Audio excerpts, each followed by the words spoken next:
예비처. 우리가 예비처를 하나님의 나라에 속한다고 볼 수는 없습니다. 그렇지만 천년천국이 이 예비처에서 진행이 되기 때문에 예비처를 하나님의 나라의 과정에 집어넣습니다. 이것은 우리가 주님이 재림 우리 시대에 오신다면 이 예비처는 우리가 겪어야 될 그런 과정이 되는 것입니다. 좀 극단적으로 말하면 이 예비처에 들어가지 못하면 지옥 갑니다. 첫째 부활에 참여하는 자들이 먼저 그들은 위로 들림을 받죠. 예비처는 위로 가는 게 아니라 옆으로 옮겨지는 것입니다. 그러니까 들림과 그다음에 예비처로 옮겨짐이 없다면, 왜냐하면 예비처로 어차피 들림 받은 첫째 부활자들도 예비처로 내려와요. 다시 여기서 만나거든요. 다시. 그러니까 예비처가 하나님의 나라는 아니지만 천년의 나라가 여기에 세워지기 때문에 예비처를 우리가 하나님의 나라라고 하는 여섯 번째 과정에서의 네 번째 과정으로 제가 넣습니다. 예비처의 조성과 시기. 자, 여러분 읽어보세요. 자, 시작. 예비처는 아들의 나라가 천년 천국으로 이동하는 마지막 3년 반 동안 하나님이 예비한 곳에 세워집니다. 예수님의 공중 강림 후 3년 반 동안 있게 됩니다. 네, 제가 늘 얘기하지만 이 예비처 이것 때문에 온갖 이단 사이비가 다 나왔습니다. 수많은 이단들이 사이비들이 이런 예비처에 대한 말씀들을 인용해서 한마디로 우리가 예비처다. 우리만이 마지막 심판을 면할 곳이다. 우리만이 마지막 종말의 구원을 받는 곳이다. 이렇게 성경 구절들을 적당히 언론을 해가지고 수많은 이단들이 많이 나왔고 앞으로도 그럴 것입니다. 그러나 자꾸 개신교는 이런 것들을 부인합니다. 부정합니다. 그러니까 더 당하는 것입니다. 여러분, 예비처가 실제로 있어요. 실제로 있어요. 성경에 있으면 있는 거예요. 성경에 그렇게 된다면 되는 거예요. 그런 걸 안 믿으면서 뭘 정통이라고 그래요. 성경 말씀 믿어야 정통이죠. 자, 마태복음 24장. 자, 금방 여러분 읽었어요. 예비처는 아들의 나라가 천년천국으로 이동하는 마지막 3년 반이에요. 그러니까 아들의 나라가 이제 엔딩을 하기 3년 반 전에 예비처가 세워져요. 아시겠죠? 더 구체적으로 하면 예수님이 공중 강림하신 후 3년 반 동안 세워지는 거예요. 공중 강림하신 후 3년 반 동안 세워지는 거예요. 그러니까 예비처는 언제 세워진지 확실히 알 수 있죠? 예수님 재림하면 3년 반이 시작되는 거예요. 예비처가. 뭐 이건 누구나 알 수 있는 거예요. 그러면 주님은 언제 재림하시냐? 그것도 너무나 성경대로 알 수 있어. 다니엘서 보니까 뭐예요? 이스라엘의 제3의 성전이 세워졌다고 예수님 재림하는 거 아니에요? 거기에 가증한 물건, 전 세계를 지배하는 그런 짐승의 세력의 우상이 거기에 세워졌을 때로부터 이제 전 3년만이 시작돼요. 그 전 3년만이 시작되고 나서 전 3년만이 끝나고 나면 예수님이 공중 강림하세요. 공중 강림하시면 예비처가 시작돼요. 예, 성경은 그대로 되어 있어요. 자, 마태복음 24장 30에서 31절입니다. 시작. 그때 인자의 징조가 하늘에서 보이겠고 그때 땅의 모든 족속들이 통곡하며 그들이 인자가 구름을 타고 능력과 큰 영광으로 오는 것을 보리라. 그가 큰 나팔 소리와 함께 천사들을 보내리니 그들이 그의 택하신 자들을 하늘 이 끝에서 저 끝까지 사방에서 모으리라. 아멘. 자, 인자의 징조가, 즉 재림 공중 강림하는 징조가 보이겠다는 거죠. 그때 땅의 모든 족속이에요. 이 세상에 존재하는 모든 사람들이에요. 그때 다 통곡한다는 거예요. 왜? 인자가 오신 걸 다 알아요. 보게 됩니다. 다 보게, 하늘이 다 보여줘요. 인자가 구름 가운데서 타고 능력과 큰 영광으로 오는 것을 다 보게 될 것입니다. 다 봐요. 시차를 초월해서 다 보여줍니다. 하나님이. 그가 큰 나팔 소리와 함께 천사들을 보냅니다. 그때 공중강림하면서 천사들을 보냅니다. 그러면 천사들이 가서 뭐하냐?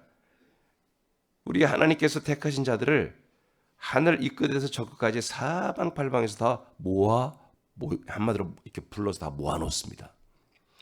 그 모은다고 하는 헬라어가 원전에 보니까 에피시나고라는 단어인데 이것은 모으다, 소집하다는 얘기예요.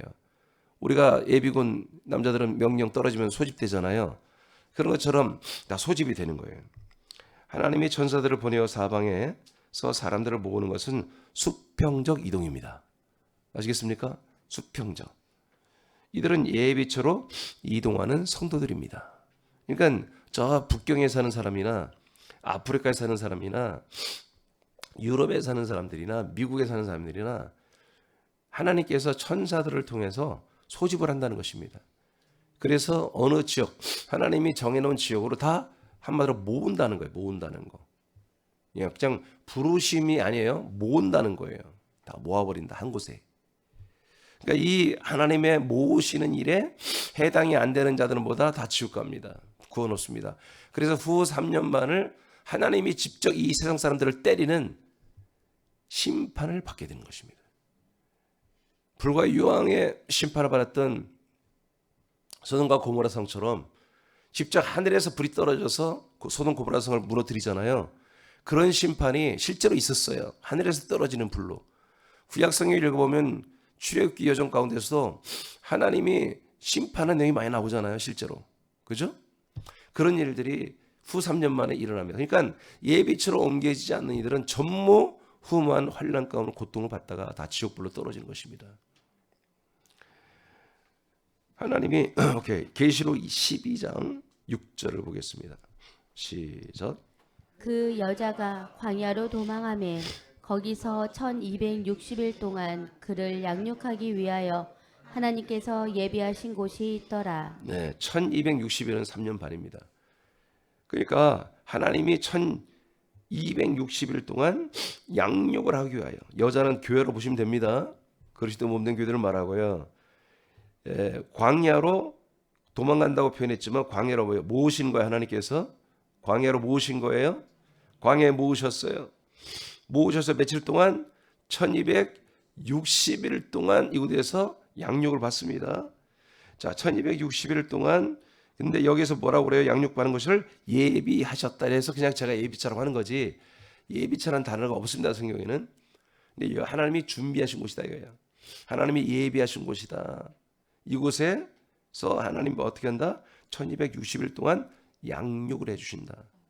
양육이란 건 뭐예요? 먹이고 재우고 놀게 해주고 다 해준다는 거예요. 지켜주고.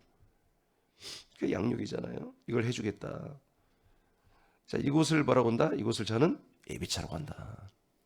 이곳으로 전 세계 모든 사람들 중에 우리 하나님께서 뽑아서 모아서 이곳에 집결을 시킨다는 얘기죠. 이단들이 말하는 게 틀린 건 아니에요. 근데 이것은 지금 이 시대에 이루어지는 게 아니라 주님이 공중강림한 이후에 일어나는 일입니다.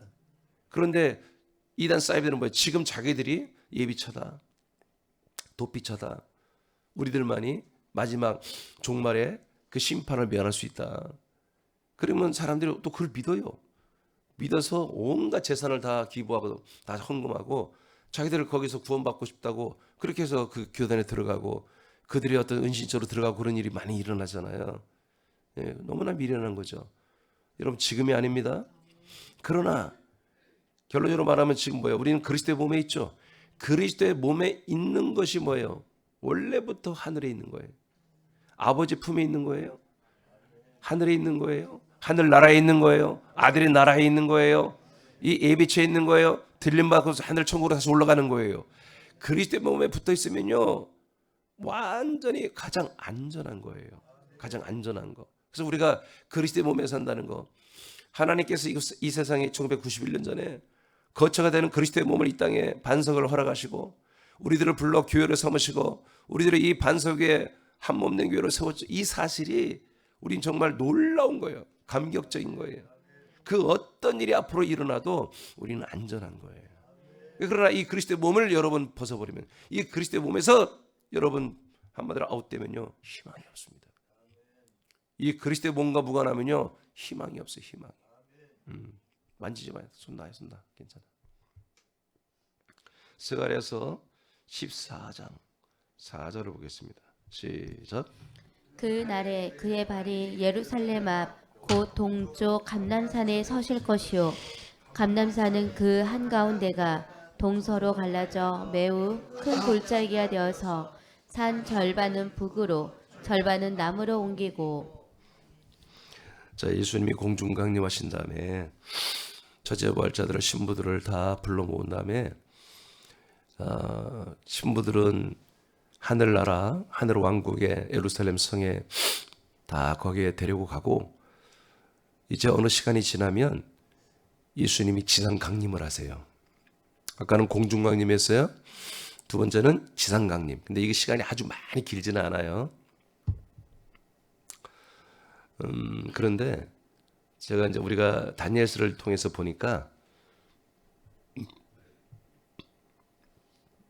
하나님께서 한 75일에 이스라엘 백성들에 대한 특별한 배려를 주시죠. 그래서 전 30일 후 45일이에요.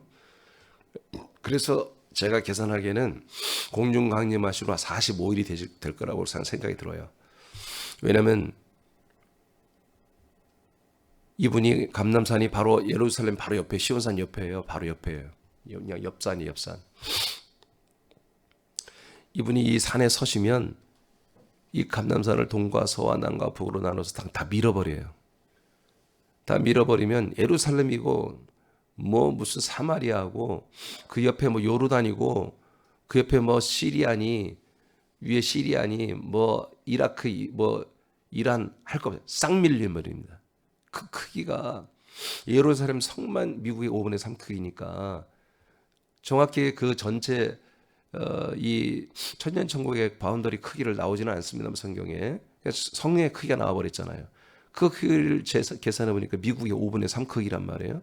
그러니 내 성이 그 정도 크기니 외성 이제 시민들이 사는 그 성도 굉장히 크겠잖아요. 그러니까 성 안에만 미국의 5분의 3이니 밖에 이제 가구를 짓고 집을 짓고 사는 사람들의 그 도시는 얼마나 크겠냔 말이지. 천년 동안. 그러니까 미국보다 큰 나라가 지금 이스라엘 감람산 중심으로 동서남북으로 세워지는 거예요. 그렇게 되면 다 밀려나가는 것입니다. 그러니까 여러분 이 예비체 두르지 않으면 다 죽는 거예요. 그 중동에 사는 사람들은 다 박살이 하나님 다 밀어버리는 거예요. 그래서 여러분이 그거 읽은 거예요. 동쪽 감람산 위에 서시는데 감람산은 그 한가운데가 동서로 갈라져 매우 큰 골짜기가 되고 또 절반은 북으로 절반은 남으로 동서남북으로 싹 나뉘고 그 뒤에 읽어보면 크기까지 나오잖아요. 그래서 여러분 예비체는 어디에 세워진다? 감람산에 세워진 게 맞습니다. 근데 이스라엘이 아니에요. 많은 분들은 이걸 그냥 액면대로 보고 이스라엘에 세워져. 이스라엘에 가 있어야지. 어떻게든지 이스라엘. 그래서 이 이스라엘 추종자들은 1년에 한두 번 꼭 이스라엘을 가서 있어요. 백수들이야. 내가 볼 땐 백수들. 이게 나쁜 놈들이에요. 교인들 헌금한 거 그 돈을 그냥 수백만 원 이스라엘 갔다 오면 적어도 5, 600만 원 거기에 뭐 어떤 애들 한 달 살다고 막 그래요. 아니 백수야 백수. 왜 그 짓을 하냐고요. 그냥 수천만 원 쓰면서 그렇게. 왜냐하면 그렇게 믿고 있는 거예요. 자기들이 믿음이 그래서 그런 거예요. 아니에요. 이스라엘에 하나님이 지상 강림하시는 게 아니라 감람산에 임하시고 감람산을 다 정리해버리고 새 땅을 만드시는 거예요. 그 위에 새 하늘을 만드시는 거예요. 아멘. 그래서 신천지가 새 하늘 새 땅 말하잖아요. 쟤들이 오라요. 맞아요, 쟤들이. 근데 지금은 새 하늘 새 땅이 있어요, 없어요? 없어요. 근데 어디 있어요? 하늘의 나라가 새 하늘 새 땅이에요. 사실 진짜 말하고 싶다면 지금 아들의 나라가 뭐예요? 새로운 하늘로 새 땅이잖아요. 근데 성경에 아들의 나라를 새 하늘 새 땅이라고 말하지 않았어요. 그럴 땐 표현하면 안 되는 거예요. 계시록에 이 천년천국 세워지면서 새 하늘 새 땅이라고 하기 때문에 새 하늘 새 땅이라고 하는 거예요. 새 하늘 새 땅은 언제 이루어진다? 예수님 강림하신 이후에 이루어지는 것입니다. 예비처에서 천년천국이 이루어지면서 이루어지는 것입니다. 계시록 12장 5절 6절입니다. 시작. 여자가 아들을 낳으니 이는 장차 철장으로 만국을 다스릴 남자라. 그 아이를 하나님 앞과 그 보좌 앞으로 올려가더라. 아멘. 자, 이것은 뭐예요? 올려가죠? 예, 순교자들이 주님 재림할쯤에 순교하는 분들이, 이분들은 천사들이 불러서 이 예비처로 옮겨오는 게 아니라 이분들은 위로 올라간다 이거예요. 그래서 보좌 앞으로 올려가더라 그랬죠. 이게 올려간다는 뜻은 아날람바누라는 단어인데, 또는 아나바이라고도 쓰이시는데, 이거는 위로 올라가다, 위로 걸어가다 그런 뜻입니다. 이분들은 누구예요? 바로 위로 올라가는 들림받는 첫째 부활자들입니다. 14만 4천 명이 그날 들림을 받습니다. 이들은 첫째 부활자들이며 공중에서 예수님을 만나 하늘나라의 도성으로 올라 들어가는 것입니다. 자, 이렇게 우리 때에 주님이 재림한다면 이런 일이 우리에게서 일어납니다. 어떤 분들은 위로 솟구쳐 올라가는, 부활해서 올라가는 분이 있고, 어떤 이들은 이제 옆으로 옮겨져서 저 감람산에 세워진 예비처로 들어가는 그런 일이 일어납니다. 남겨진 자들, 어떤 분들이 자꾸 이 남겨진 자들, 남은 자들에 대해 얘기하는데, 여러분 남은 자도 잘 생각해보고 남은 자라고 해야 돼요. 여기서 남은 자들은 다 지옥 가는 것입니다. 아멘. 이사야서에서 남은 자들을 말할 때는, 이사야서도 마찬가지. 거기에 한 70%는 좋은 면이고 30% 남은 자들은 다 지옥 가는 자들 말하고 있는데, 이 구분을 못하니까 전부 남은 자가 그게 좋은 줄 알아요. 아니에요. 남은 자가 안 좋은 거예요. 선출할 때 선출돼야 되는 거예요. 주님이 뽑을 때 뽑혀야 되는 거예요. 아멘. 항상 선두에 서려고 돼. 선두에 믿음 생활도 앞장서려고 해야 되는 거예요. 자꾸 뒤에 서고 후비 지면 여러분 뽑히지 못하는 거예요. 장난 아닙니다. 장난 아니에요. 자꾸 뒤에서 꼼지락거리지 마세요. 자꾸 앞에 서야 돼. 앞에 믿음 생활을 열심히 하려고 해야 돼요. 두 번째, 예비체에 들어가는 성도들, 계시록 7장 8절 9절입니다. 자, 그러면 어떤 분들이 예비체에 들어가느냐? 예비체에 들어가느냐? 7장 8절 9절 시작. 스불론 지파 중에 1만 2천이요, 요셉 지파 중에 1만 2천이요, 베냐민 지파 중에 인침을 받은 자가 1만 2천이라. 이 일 후에 내가 보니 각 나라와 족속과 백성과 방언에서 아무도 능히 셀 수 없는 큰 무리가 나와 흰 옷을 입고 손에 종려가지를 들고 보좌 앞과 어린 양 앞에 서서. 예비체에 들어가는 사람들을 뽑을 때 하나님이 먼저 성경 순서대로 보면 이스라엘 백성에서 먼저 뽑습니다. 각 지파별로 1만 2천 명씩 해서 14만 4천 명을 마치 첫째 부활자 수와 동일하게 이스라엘 백성들에게 14만 4천 명을 할애합니다. 그러니까 이스라엘 백성들이 지금은 예수 그리스도를 안 믿잖아요. 근데 마지막 때 되면 이들이 진짜로 믿습니다. 우리 한국 사람들이 믿는 것과 이스라엘 사람들이 예수 그리스도 믿는 건 차원이 달라요. 질이 달라. 내용은 같지만 걔들은 정말 수천 년을 기다려봤다 믿는 거예요. 회개하면서. 그래서 이들이 먼저 우선권을 주어서 이들이 14만 4천 명이 첫째 부활자들의 수가 뽑혀 나오고, 그 다음에 계시록 7장 14, 15절 시작. 내가 말하기를 내 주여 당신이 아시나이다 하니 그가 나에게 이르되 이는 큰 환난에서 나오는 자들인데 어린 양의 피에 그 옷을 씻어 희게 하였느니라. 그러므로 그들이 하나님의 보좌 앞에 있고 또 그의 성전에서 밤낮 하나님을 섬기매 보좌에 앉으신 이가 그들 위에 장막을 치시리니. 아멘.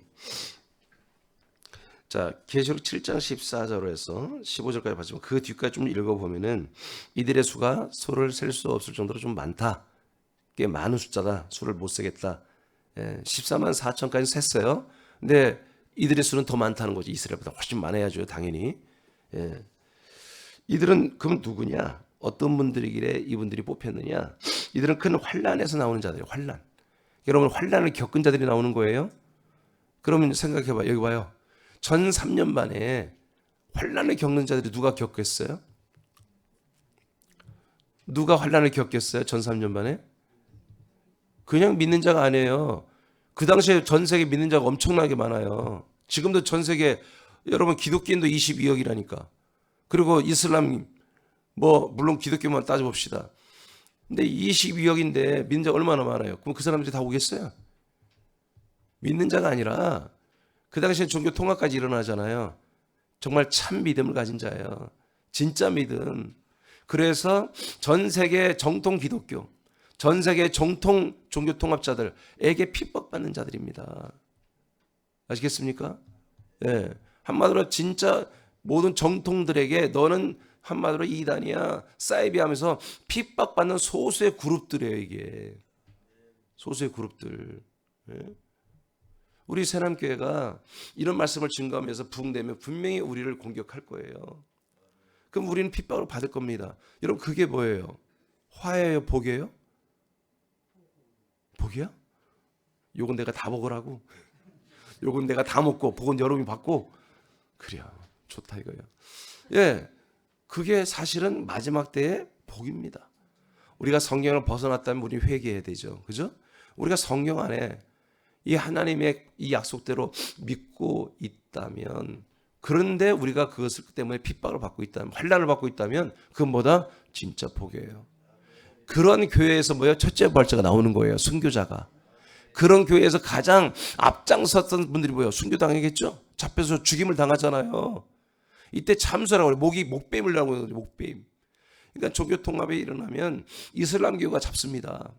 이슬람교하고 카톨릭이 잡아서 행동대장은 누구냐? 이슬람입니다. 이 이슬람의 사용을 어떻게 해요? 목 베어 죽이는 거 참수. 그래서 이 종교 통합에 반대하는 자들이 누구예요? 새남교 같은 그리스도의 몸된 교회는 반대하지. 여러분 모든 교회들을 다 된다니까요. WCC 하자면 다 하잖아요. 다 해야 다 합니다. 근데 지금 누가 해요? 부산의 고신대 출신들 꼴 보수 그분들이 반대하고 있잖아요. 이런 것처럼 진짜 참 보수나 진짜 참 그리스도의 복음된 교회만이 이것을 알고 반대하는 것입니다. 그런데 지금 이 시대는 그들을 죽일 수 없죠. 그러나 마지막 때는 종교 통합이 이루어졌기 때문에, 전 세계의 모든 정치, 경제, 문화, 종교가 하나로 통합됐기 때문에, 전 세계가 하나의 제국으로 이루어졌기 때문에 이런 것을 회방하고 이 모든 전 세계의 이 평화를 깨고 한마디로 민심을 흉흉하게 하는 이런 기독교 꼴보수 저 이단 집단들은 우리가 한마디로 죽여야 된다, 처리해야 된다. 여러분 선동하면 되는 거예요. 여러분 우리나라 역사를 아시죠? 공산주의와 이런 선동 아시죠? 사람들이 똑똑해서 다 멍청합니다. 선동하면 다 넘어가요. 그렇게 해서요 교회를 핍박합니다. 마지막 때 여러분 유대교가 기독교를 핍박한 거 아시죠? 그래서 잡아다가 죽이고 가두고 해서 예루살렘에 있는 교회가 다 흩어졌잖아요. 예, 그런 일이 일어납니다. 공산주의가 왔을 때 교회를 다 불살르고 목사들을 잡아다 죽였죠. 그 일어납니다. 일본이 신사참배하면 봐주지만 신사참배하지 않고 거부하면 목사들 그냥 예배드리면 잡아다가 주기청 목사 죽이잖아요.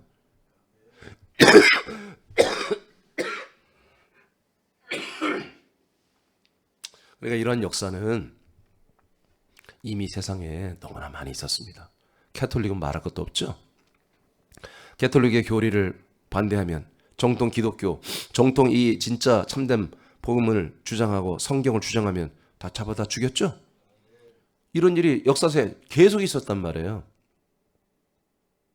그러니 이제 마지막 때 전 세계가 하나로 됐을 때는 끔찍한 일이 일어납니다.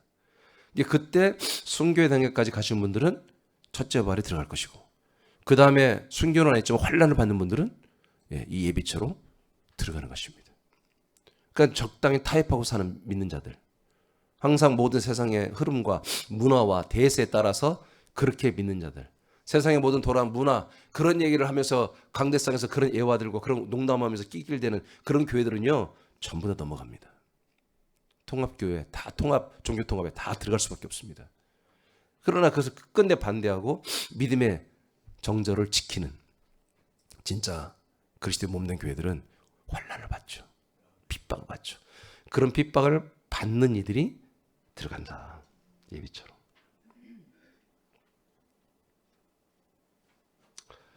그래서 여기 나왔네요. 능히 셀 수 없는 큰 무리가 어디서 나왔어요? 각 나라와 족속과 백성에서 나오는 것입니다. 전 세계에서. 자, 계시록 7장 14, 15절 읽었어요? 오케이. 다 읽었네 그러면? 응? 오케이. 7장 14, 15절 읽었죠? 자, 이런 분들이 그래서 그 피로 어린 양의 피에 옷을 씻어 희게 하였다 이거예요. 그러니까 자기를 절대로 죄 가운데 죄로 넘기지 않았다는 거지. 자기가 죄산 받은 그 정결한 상태를 유지하는 사람들. 환난과 핍박을 받아도 나는 죄를 안 지어. 나는 배도하지 않아. 나는 이 믿음을 버리지 않을 거야. 타협하지 않아. 이런 분들만 뭐요? 예비처로 옮겨지는 것입니다. 큰 환난에서 여러분 읽어보세요. 자, 시작. 큰 환란에서 나오는 성도들은 전 3년 반 동안에 참된 교회를 향한 핍박 속에서도 믿음을 지킨 성도들입니다. 이들의 삶은 어린 양의 피에 옷을 씌었다고 평가됩니다. 이는 말세에 온 세상을 덮은 적그리스도의 문화와 신학과 교리들에게서 예수님의 속량의 피로 깨끗하게 하여 지키기 위하여 많은 환난과 압박과 어려움을 인내하고 믿음을 지킨 아들들입니다. 예, 잘 읽었어요. 네, 틀리게 써놨는데. 예, 그러니까 예수님의 속량의 피로 깨끗하게 하여서 자기 믿음을, 깨끗함을, 죄사함을, 다시 죄짓지 않음을 지키게 했다는 거죠. 자기들이 지켰다는 거죠. 계시록 11장 11절만 읽어보세요. 시작. 또 내게 지팡이 같은 갈대를 주며 말하기를 일어나서 하나님의 성전과 제단과 그 안에서 경배하는 자들을 속량하되. 자, 이제 이게 주님 재림하기 직전에 이제 이런 일이 일어납니다. 하나님이 다 우리를 측량하는 거예요. 예. 지팡이 갈대는 뭐냐면 하나의 잣대를 말하는 거예요. 잣대. 기준을 말하는 거죠. 기준을 가지고서 하나님의 성전, 그다음에 제단, 그리고 그 안에 성전과 제단 안에서 경배하는 자들, 제사자들이 아니에요. 경배하는 자들을 다 측정을 해봐라. 그리고 또 하나, 성전 바깥 마당에서 제사하는 자들은 측량을 하지 아예 말아라. 그냥 두라. 이렇게 하나님 명령합니다. 왜 그래요? 자, 12절, 2절 읽어봐요. 시작.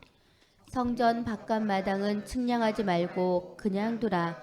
이것은 이방인에게 주었은즉 그들이 거룩한 성을 42달 동안 짓밟으리라. 자, 42달이 몇 년이에요?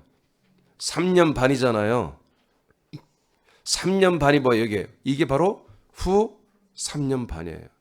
전 3년 반에 그리스도인들은 핍박을 받습니다. 그러나 참된 그리스도인들은 들림을 받거나 후 3년 반에 들림을 받거나 예비치로 옮겨져서 한마디로 평안합니다. 그런데 타협했던 자들, 믿지 않았던 자들, 배도자들은 어떻게 됩니까? 42달 동안 짓밟힘을 당한다 이렇게 되어 있습니다.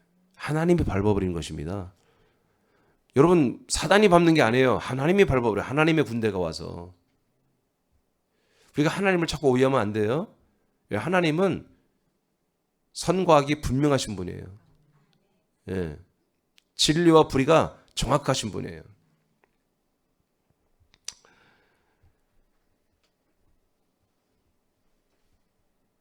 그러나 성전과 제단 안에 속하며 그 안에서 경배한 자들이 누굽니까? 그리스도의 몸에 속한 자들을 말하는 거예요. 그렇잖아요. 참 성전이 뭐예요? 그리스도의 몸이 참 성전이잖아요. 그리스도의 몸 안에 있는 아들들, 그리스도의 몸 안에서 영과 진리로 예배할 수 있는, 경배할 줄 아는 자들. 마당에서 뭐 하는 거예요? 제사하는 거잖아요. 제사자들은 계속 죄사함만 추구하고 계속 죄에서 속량받아서 삶의 저주를 풀고 이 땅에서 행복하게 살고 싶은 것을 염원하는 그 가짜 그리스도인들은, 교인들은 전부 심판을 받고 지옥 가는 것입니다. 그리스도의 몸 안에서 참된 정말 이 하나님의 언약을 따라서 그리스도의 몸 안에 사는 아들들만이, 참 경배 예배자들만이 이렇게 환난을 거친 다음에 구원을 받는 것입니다. 그 어떤 이들은 또 성도들은 환난을 7년 동안 겪지 않는다고 주장하는 그런 교회도 굉장히 많아요. 정말 성경을 깊이 알고 정말 성경을 정말 너무나 잘 아는 그런 목사들도 그런 얘기를 해요. 어떤 이들은 7년 내내 환난을 겪어야 된다고 그러고 아니에요. 3년 반입니다. 3년 반. 딱 42살이고 성경에 얘기하는데 왜 그걸 안 믿는지 이해가 안 돼요. 3년 반. 주님이 우리 때 오시면 이건 우리 앞에 현실입니다. 이 현실은 지금 여러분들의 믿음 생활을 어떻게 하냐에 따라 결정됩니다. 여러분 앞장서시기 바랍니다. 믿음 생활 열심히 하셔야 됩니다. 열심히 하셔야. 하나님은 모든 걸 다 아세요. 근데 아시는데 그냥 아는 척 모른 척 그런 게 아니라 적극적으로 분별하고 측량하고 계산하시고 판단하시는 분이에요. 그래야 정확한 심판을 하실 거 아니에요. 심판하는데 모르고 심판하면 큰일 나잖아요. 다 알아야 심판을 하잖아요. 근데 한마디로 우리의 공적, 우리의 상도 하나님이 정확히 아셔야 우리를 판단하실 거 아니겠습니까? 우리를 첫째 발자로 올릴지, 예비체로 옮길지, 그리고 우리를 버릴지 정확히 아셔야 되잖아요. 아멘입니까? 네. 오늘 이제 예비처 내일까지 하겠습니다만, 다음까지 하겠습니다만은 예비처는 하나님의 나라는 아니지만 예비처 위에 천년의 나라가 세워지기 때문에 과정에 넣었습니다. 그래서 우리들 앞에 어쩌면 얼마 머지않아 우리 앞에 이 7년의 세월이 올 수도 있습니다. 그러므로 여러분 믿음으로 잘 준비한 우리 새하나님의 모든 지체들이 되기를 축복합니다. 기도하겠습니다.